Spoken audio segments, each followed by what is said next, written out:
درې جملې جوړو په مختلفو زمانو کې دوستانو. کله چې مونږ وایو زه سلماني ته ځم په اوسني حالت کې اوسني فعل کې وایو ich gehe zum Frisur. ich gehe zum Frisur.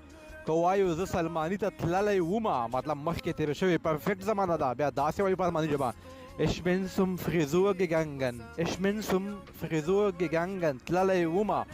که وایو زه به سلماني ته ځم یا لاړ شم دا جمله په الماني ژبه څنګه وایو تاسو په کمنټ کې ولګئ ګورو چې څوک یې صحیح لیکي.